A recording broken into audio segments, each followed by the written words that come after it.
Hi there, I've got a question for you. How much of your beliefs are actually yours? Humor me and just think about it, okay? The way you think about relationships, success, God, politics, even yourself. How much of that do you actually choose for yourself, and how much of that do you actually inherit from other people? I can't make you stay till the end of this video, but I can promise that you will leave knowing more than you did when you came. Because guys, I'm about to teach you how to think for yourself.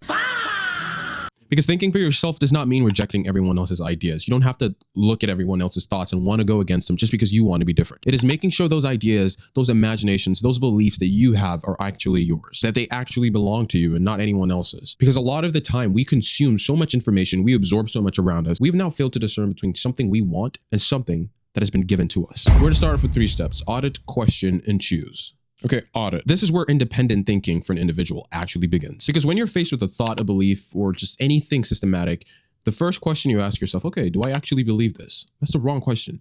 The right question should be asking, okay, where did this come from? Because if you didn't know, Every belief has an origin. parents, friends, culture, society, school, social media, specifically the internet. And inherently, none of those things are bad. We're always going to have to face them. But the reality and truth is, if you've never once questioned, if you've never examined what these things have taught you, then you don't even know whether you're living by conviction or imitation. Or the things you believe your choice, or are you just copying the next best thing? The next thing society says is the best thing. For example, let's use a common one. Society says making 6 figures is your status point. That's when you're successful. Okay, who taught you that? Society? Your parents? Instagram? Or did you actually decide that's the kind of life you want? Now, don't get me wrong, 6 figures is amazing, right? It's great. But what I want for you is to learn to challenge where it came from, not the belief. 100K or more is amazing, but where did that come from? Is that yours? I feel like another really good example I could put out is when you're scrolling social media and you see a specific comment on a video and you start to go around claiming that this is your personal opinion and want you to ask yourself, the question is not whether you believe this or not. The question is, where did this come from? Have you been influenced to now think this is your original thought? Have you now been convinced to believe that this is something you would inherently believe? So before you ask whether something is true or not, I want you to ask where it came from. I want you to ask where you learned it. Question. This one makes people uncomfortable because we confuse hearing things 1,000 times to mean it's true. Just because there's an overwhelming amount of something does not make it true. Just because 100 people are saying, yes, this is the case, you agree.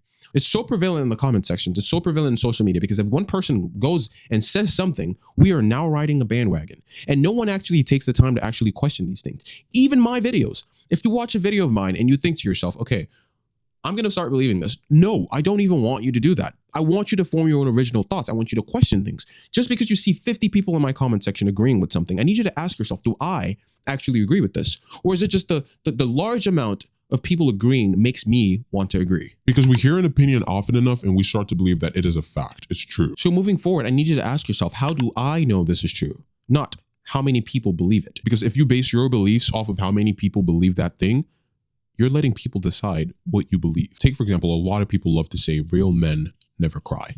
Millions say that. That is a notion we push out in the world. That does not make it true. Your job is not to count how many people believe or agree on something. Your job is to question the evidence. Why and how is this true? What backs it up? And a good way to really know this is if anyone ever asks you why behind the something you believe and it falls apart and you have no real answer, that belief was probably borrowed. So moving forward, I need you to just process this. Strong beliefs do not fear questions, they survive them. If a person asks you why you believe in something and you're able to say this thing clearly with conviction, that is your belief.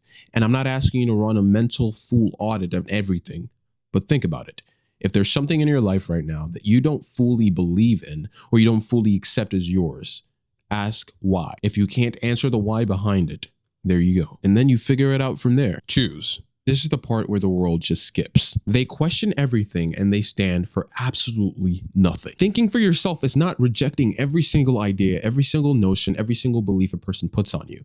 At the start of this video, I used a lot of examples. We're talking politics, life, success, God. So many things will be given to you. You cannot block every single thing out. But thinking for yourself is choosing which one of those ideas is worthy for you to build your life upon. For example, maybe after examining your beliefs or doing an audit, you realize your parents were right about certain things. Take, for example, growing up, they always said stuff like, oh, you're always on your phone a lot. Growing up, you realize, okay, crap, I kind of do have a phone addiction. Or maybe you watch a video online about your relationship and you start to figure out that, okay, maybe I've been overlooking some certain things in my relationship. I need to think, yeah, social media can be right sometimes. Or maybe you discover a belief that no longer matches who you're becoming. You know what I mean? Like there's certain things you used to believe, fine. You used to think maybe going out and having parties or going to the club every night is cool. It's all right. But now you're going into a family and you're like, you're what? You're 27, you're 30, and you no longer want to do those things.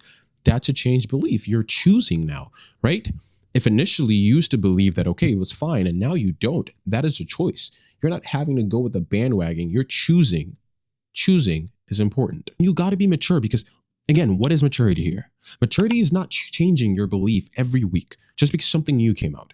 Maturity is choosing a new belief when the truth requires it. So if you are now in a different position in life, you're now chasing towards different values, remember, you can change, but changing has to be of your own accord. Let's run the framework one more time.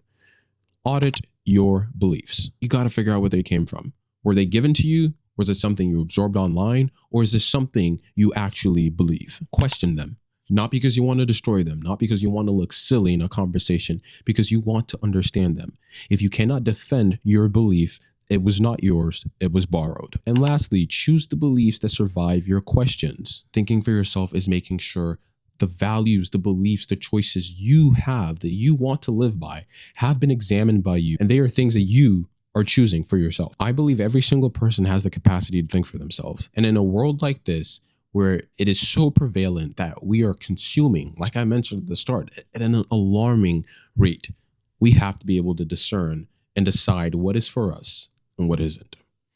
As always, I'm Cam, and I'll see you in the next one.